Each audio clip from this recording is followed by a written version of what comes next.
IP geolocation data has been around for over 20 years, and in that space of time we've seen many developments and many changes, but not quite as many as we have particularly in the last 2 to 3 years. We're seeing an awful lot of development in being able to take IP addresses and geolocate them down to a full postcode or a zip code, zip +4 level, which is really empowering to the advertising market, who at this particular stage are actively looking at ways of increasing that connection with their audience whilst maximising their monetisation.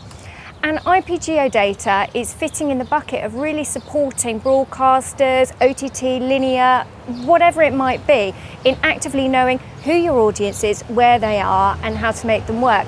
And advertisers are in turn using it, and we're seeing anywhere from a 9 to a 12-fold increase in what you would call hyperlocal targeting by using that postcode level.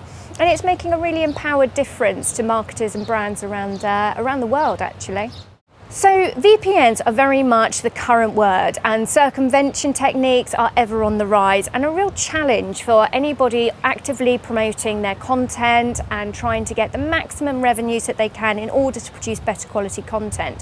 What we're seeing is an increase in the amount of people actively using VPNs to circumvent their location in order to access content, whether it be that they're trying to get to Game of Thrones early before other releases, or it's because they're actively trying to pay less in the subscription cost. One of the frontline solutions in solving these circumvention efforts is using IP to proxy level data. And this can cover a wide variety from looking at hosting centers, Tor, DNS, all sorts of different VPNs that are running out there.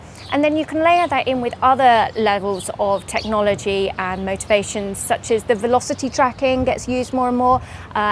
AI is used a lot more in algorithms and machine learning in order to understand a better idea of where that audience member is and if they actually are allowed to watch the content that they are. And this is in essence allowing those in the broadcast, OTT, etc., to really get the most out of their content whilst maximising their licensing rights. And accurate IP data is making the difference on that.